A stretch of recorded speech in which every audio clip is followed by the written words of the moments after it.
Hemofilia Out Loud. Hablemos de hemofilia.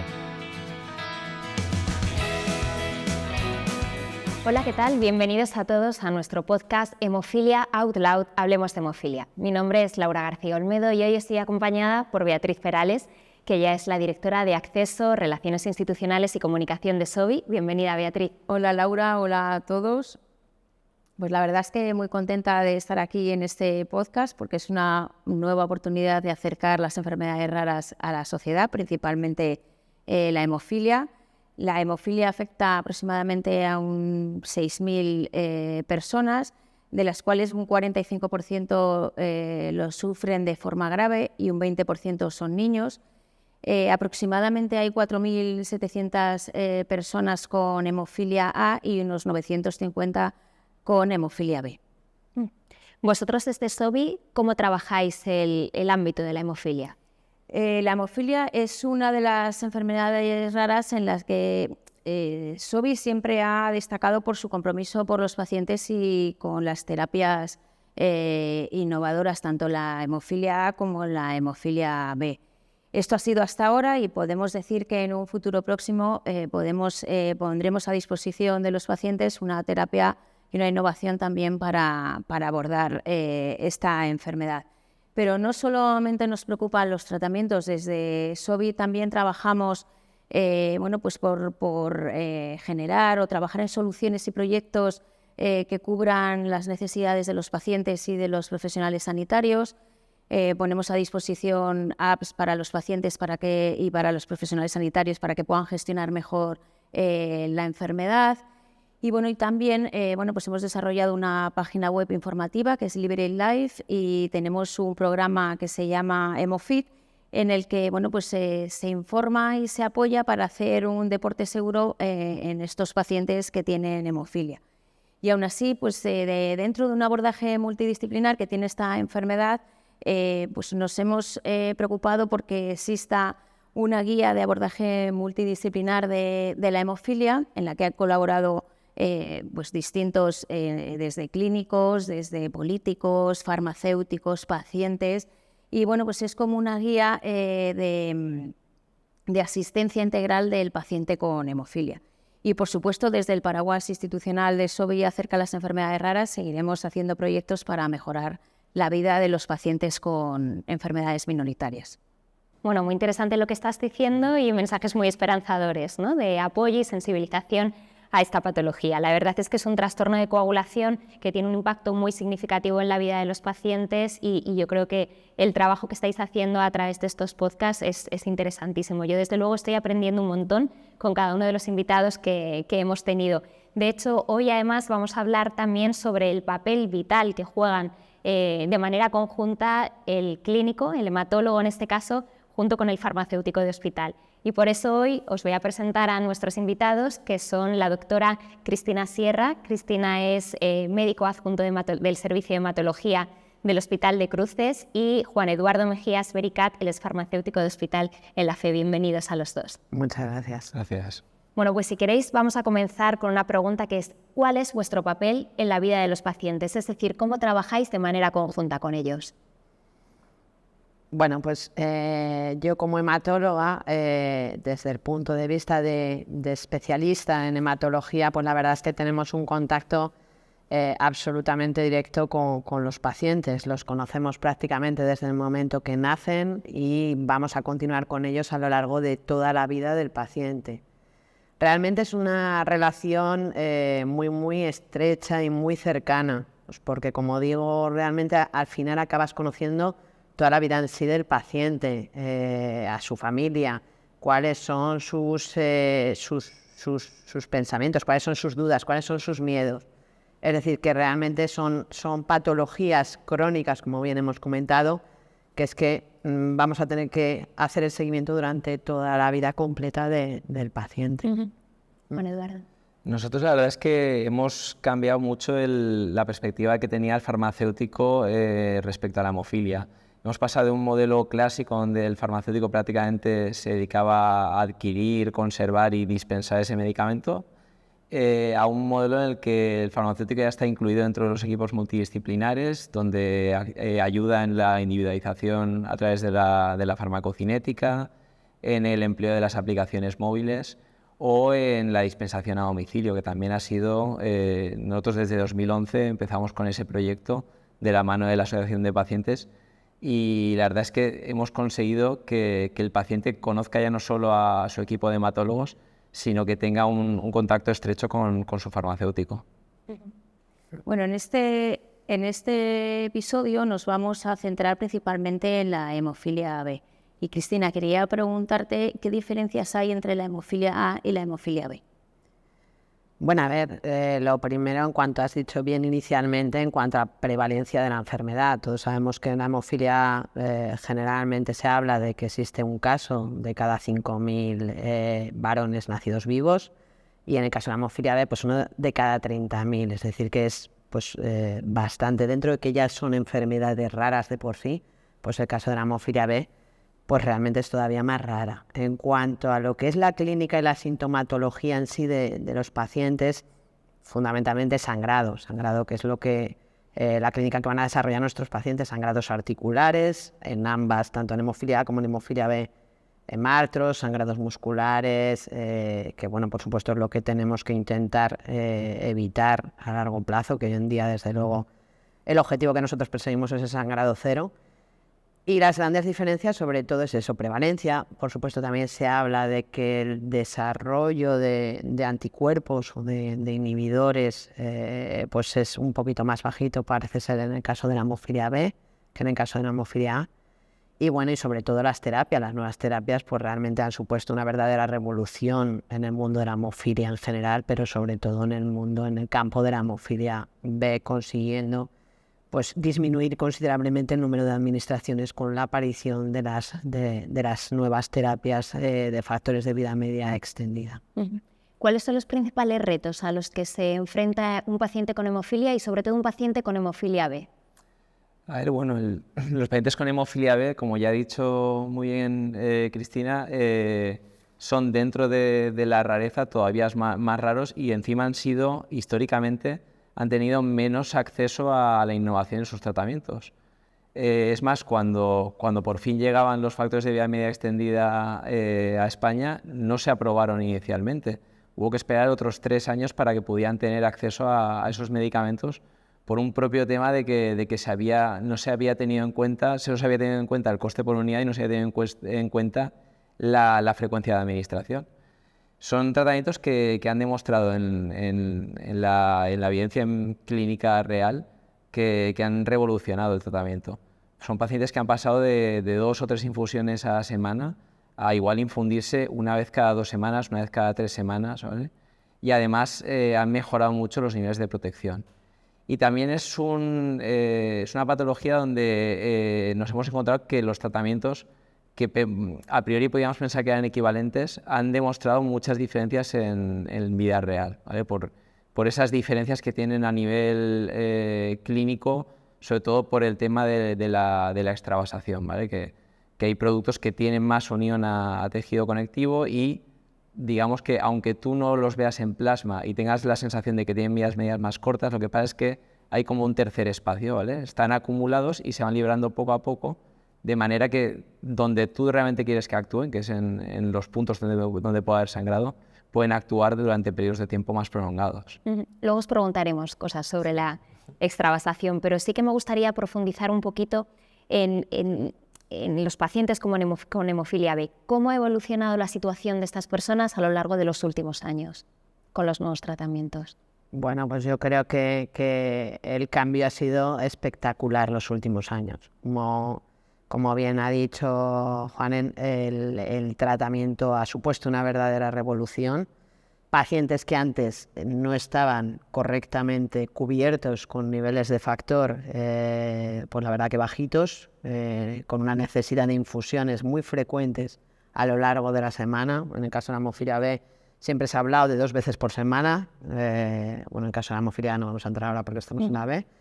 Pero sí que hemos conseguido realmente conseguir unos niveles muchas veces incluso por encima de lo que nosotros esperábamos, por encima de un 5%, administrando únicamente una infusión cada semana, e incluso en adolescentes o incluso en niños que tienen una farmacocinética muchísimo más rápida y que no esperábamos para nada los resultados que realmente hemos tenido con los factores de vida media extendida.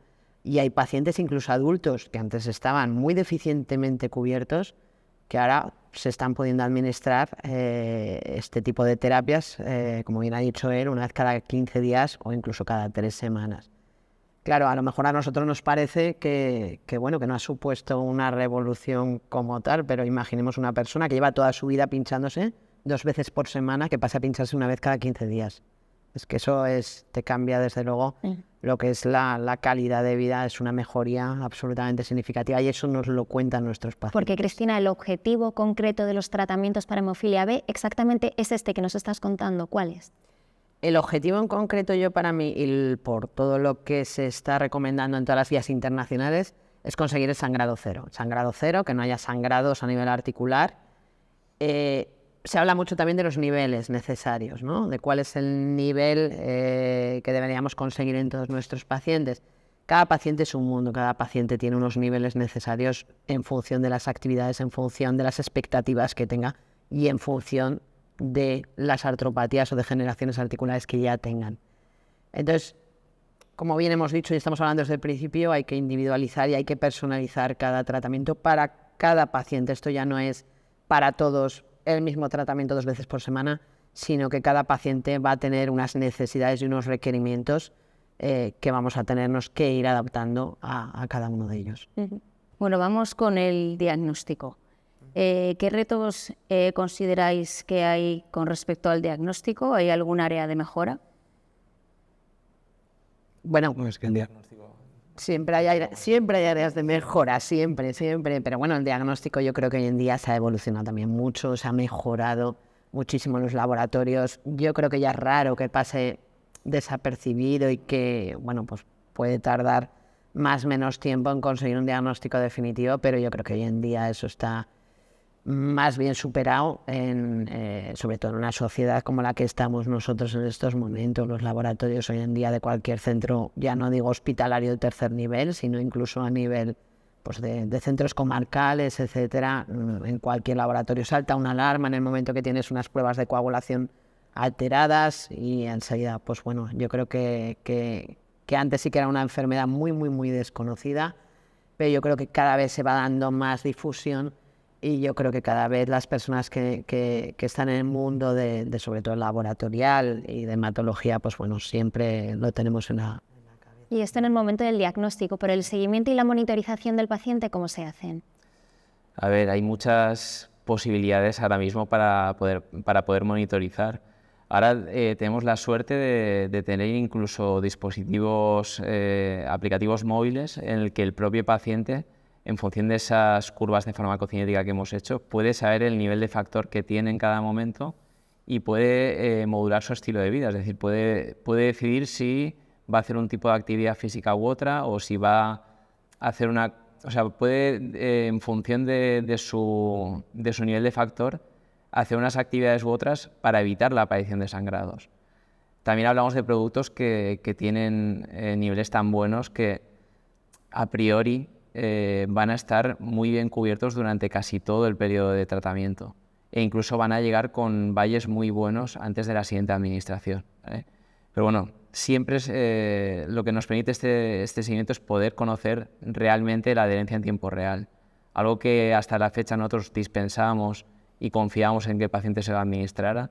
Ahora podemos saber realmente todo lo que pasa y tener como si fuera un diario de paciente actualizado de forma continua. Sí, con respecto a la adherencia al tratamiento, ¿qué retos o qué creéis que se podría implementar como áreas también de mejora? Hombre, yo creo que como ha dicho él, el tema de farmacia se ha modificado considerablemente en los últimos años. Antes, es lo que comentábamos, se dispensaba un producto y confiabas en que ese paciente se lo iba a administrar, ¿no? Hoy en día tenemos esas herramientas. Yo creo que la adherencia en general ha mejorado porque los productos son mejores, porque cada vez los pacientes saben más de sus enfermedades, cada vez son más conscientes pues porque lógicamente tienen un mundo abierto de información y de hecho muchas veces los pacientes saben casi lo mismo más que nosotros, así de claro. Entonces, bueno, la adherencia siempre va a pasar. Yo creo que en el momento de cuando los pacientes son pequeñitos, pues tienen a los padres detrás, entonces la adherencia suele ser de un 100%. Llega la adolescencia, esos momentos ya más complejos, más complicados, donde pues a veces tienes que estar más encima y juega un papel muy importante el tema de farmacia, que les insista, pues el tema de las aplicaciones móviles hoy en día es que es un antes y un después, entonces eso le gusta mucho a la gente joven, nos está ayudando mucho. Y luego ya yo creo que ya el paciente adulto ya es adherente por naturaleza generalmente, y es lo que hablamos, cada vez productos mejores, ellos se sienten mejor y te lo dicen, se sienten más protegidos, más completos, más de todo. Entonces yo creo que la adherencia vamos a mejor. Sí, y además quería puntualizar que es que todos estos aplicativos son como un feedback positivo para el paciente. Durante muchos años él se administraba el factor, pero no sabía qué más pasaba, ¿vale? No tenía esa sensación de la necesidad del tratamiento. Y ahora, como tiene ese feedback de saber qué nivel tiene, de saber qué grado de protección tiene, e incluso con los cambios a nuevos productos, tiene esa sensación de que se encuentran mejor, de que sangran menos, de que pueden hacer actividades que antes no podían hacer. Entonces, todo esto son más refuerzos positivos para todo el tema de la adherencia. Y luego no hay que olvidar que esto es una carrera de fondo, o sea que todos los que estamos implicados en el tratamiento tenemos que intentar reforzar que el paciente siga adherente a su tratamiento y a la mínima que detectemos, ya sea a través de los niveles o a través de las dispensaciones, que el paciente posiblemente no se lo está administrando correctamente, intentar aprovechar todas estas herramientas para formarles. Porque en estos tratamientos, claro, el hecho de que tú te pinches menos también afecta que la omisión de una dosis tenga un efecto mucho mayor para el paciente. Por lo tanto, hay que intentar reforzar eso, la importancia de esa adherencia. Claro, también habéis hablado, por ejemplo, de la importancia no solo de la adherencia, que es fundamental, sino de ese tratamiento personalizado, ¿no?, a cada uno de los pacientes. Por seguir contigo, Juan Eduardo, ¿cuáles son los factores clave que se tienen en cuenta a la hora de seleccionar un tratamiento en concreto para un paciente en concreto? A ver, ahora tenemos la gran posibilidad de tener siempre un abanico de múltiples terapias, ¿vale? Y más las que van a venir en un futuro próximo. Entonces, se establece un diálogo con el paciente en el que se tiene en cuenta las preferencias del paciente, el estilo de vida, ese fenotipo de sangrados que tenga, ese grado de artropatía, ese grado de actividad física, y se intenta buscar siempre el tratamiento que mejor se ajusta a su estilo de vida y a su actividad, buscando ese objetivo del sangrado cero. Y ahora vamos a tener incluso la situación en la que va a llegar una potencial terapia génica muy prometedora, pero que acarrea también una serie de riesgos por el tema de ser tan innovadora y tan disruptiva que no sabemos exactamente cómo va a funcionar. Y va a ser difícil conseguir que pacientes que están ya muy bien tratados y que están, no tienen sensación de enfermedad con sus tratamientos actuales, que decidan apostar por esta terapia. Antes habíais hablado de la extravasación o de la diseminación extravascular. A mí me gustaría que explicaseis esto un poquito más. Venga, pues Juan Eduardo, seguimos contigo. Ya sabéis que siempre pensamos en asimilar todo al factor 8, ¿vale? Que el factor 8 viaja unido al Willebrand, sabemos muy bien cómo se transporta, cómo se degrada. Con el 9, la verdad es que había un poco ahí de dudas.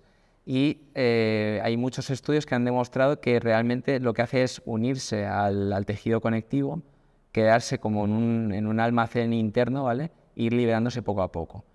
¿Esto qué es lo que ha hecho? Que con la entrada de los nuevos productos de vía media extendida, que esto se vea todavía más potenciado, ¿vale? Entonces, según la tecnología que se haya utilizado para diseñar esos tratamientos, se une más o se une menos a este tejido conectivo. Y eso va a afectar mucho a la efectividad que tengan estos tratamientos. Además, también ha cambiado ya no solo el cómo entendemos la enfermedad, sino incluso cómo medimos, ¿vale? Porque incluso los modelos farmacocinéticos que empleamos, hemos visto que igual no era el bicompartimental que se decía antes, sino que es un tricompartimental. Es decir, tenemos, como si dijéramos, un compartimento profundo, que esto es un poco complicado de explicar, pero bueno, lo que quiero decir es que hay una parte de fármaco que se acumula y se va liberando poco a poco. Y eso es lo que hace también que estos fármacos puedan tener un efecto más a largo plazo de lo que veíamos y que incluso veamos que el fármaco, aunque inicialmente pueda parecer que no tiene un valor tan alto como podríamos pensar por la farmacocinética, vemos que con el paso del tiempo es más efectivo. A nosotros nos ha pasado que repetir curvas pasado un tiempo y ver que el producto obtiene resultados mejores de los que habría obtenido inicialmente. No sé si Cristina tiene la misma percepción. Sí, totalmente, totalmente. Nosotros repetimos siempre estudios farmacocinéticos, por supuesto cada vez que planteamos cambiar dosis, o por supuesto cada vez que cambiamos de producto, pero sí que estamos viendo en los factores de vida media extendida que realmente sí que, incluso manteniendo la misma dosis, si repetimos las curvas pasado el tiempo, pues obtenemos unos niveles incluso superiores de los que inicialmente teníamos. Y luego sí que es verdad que desde el punto de vista, claro, ya más subjetivo, desde el punto de vista médico, sí que vemos que los pacientes están mejor cubiertos. Ellos te lo dicen, ¿no? Ellos son los primeros que se conocen. Entonces saben perfectamente cuando algo no va bien, pues hablan siempre, cuando hablas con los más mayores, el tema del aura que notaban, pues hay algo ahí en esa rodilla, lo notaban perfectamente. Y eso ha desaparecido. Ahora con los factores de vida media extendida, la verdad es que esas sensaciones subjetivas han desaparecido completamente. ¿Y qué papel desempeña la educación y el apoyo psicológico en el abordaje integral de los pacientes con hemofilia? Yo creo que es fundamental, desde luego, creo que es fundamental. Creo que hasta ahora ha habido un déficit, hasta ahora, y es una de las grandes pilares o patas en donde sí que veo posibilidades de mejora, porque desde luego ni todo el mundo ni todos los pacientes tienen acceso a ese tipo de terapias. Por supuesto, en grandes centros, siempre hablamos de tratamientos multidisciplinares que tendríamos que estar todos implicados en las diferentes especialidades. Pero es verdad que no todo el mundo tiene acceso porque no todo el mundo son grandes centros. Entonces, yo creo que es una de las cosas de mejora que tenemos, porque para mí me parece absolutamente fundamental el tema de la psicoterapia, de la docencia y de además hacer un seguimiento continuado. Sí, es verdad que si en el resto de patologías esto es importante, en el tratamiento de la hemofilia el abordaje multidisciplinar es fundamental, ¿no? Lo hemos hablado también a lo largo de estos podcasts con otros profesionales sanitarios. Y ya para terminar, nosotros siempre acabamos los podcasts haciendo una pregunta a los invitados que siempre es la misma, ¿vale? Y es, ¿qué habéis aprendido de la hemofilia y cómo os han inspirado los pacientes? Y va para los dos, que os estáis mirando aquí. Hombre, a ver, de la hemofilia, yo es que desde que empecé a hacer hematología me ha llamado mucho el mundo de la hemofilia y de hecho pues me he ido cada vez dirigiendo más. Entonces yo he aprendido muchísimo de los pacientes. Cada paciente, como he dicho, es un mundo totalmente distinto. No puedes comparar un paciente con otro porque es que no se parecen en nada, aunque las dos personas tengan una hemofilia B, las dos personas tengan 45 años y las dos personas se dediquen a lo mismo. No se parecen absolutamente en nada. Yo creo que realmente sí estamos viviendo, y porque hasta hace 5 o 10 años es que teníamos para todos lo mismo. Los últimos años esto está siendo una verdadera revolución. Hoy en día contamos con un abanico de posibilidades tremendo y lo que hemos dicho antes, lo que está por venir. Yo creo que estamos en un punto muy bonito, ¿no? Desde luego de posibilidades y bueno, yo aspiro y espero a seguir aprendiendo y desde luego a tener cada vez más cosas para poder seguir ofreciendo y mejorando la calidad de vida de nuestros pacientes. Yo la verdad es que creo que el mundo de la hemofilia, desde el punto de vista de farmacia, es un mundo muy desconocido y que en el momento en que entras te cautiva porque es un mundo donde tienes tanto campo en el que poder actuar y ayudar y luego encima los pacientes son tan agradecidos porque tú eres un punto intermedio en el que ellos pueden, o sea, muchas veces te consultan directamente a ti cosas que igual no se atreven a preguntarle al hematólogo, nos ha llegado a pasar a veces. Y luego que es un perfil de paciente muy formado, un perfil de paciente que además ha padecido cosas, o sea, ha sido muy castigado a lo largo de los años, ¿vale? Y que creo que por fin tienen posibilidades de olvidar su patología. Hay pacientes de recién diagnóstico que van a llegar a la edad adulta sin artropatía o sin que el ser hemofílicos les haya condicionado a ser nada o hacer nada en su vida y que puedan criarse igual que cualquier otra persona. Entonces la verdad es que es un momento muy bueno para este colectivo y creo que el que estemos trabajando todos juntos también es parte de ese éxito que estamos viendo en nuestros pacientes.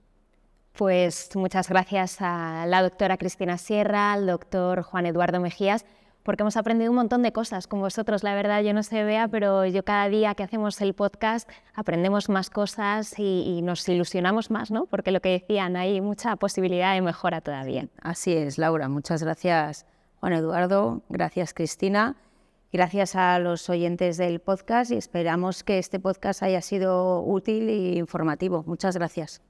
Pues ya lo sabéis, podéis escuchar este podcast, Hemofilia Out Loud, Hablemos de Hemofilia, en la página web Liberate Life, también en el canal de Sobi de YouTube, en las plataformas iVoox, Spotify y nos vemos en la próxima. Gracias.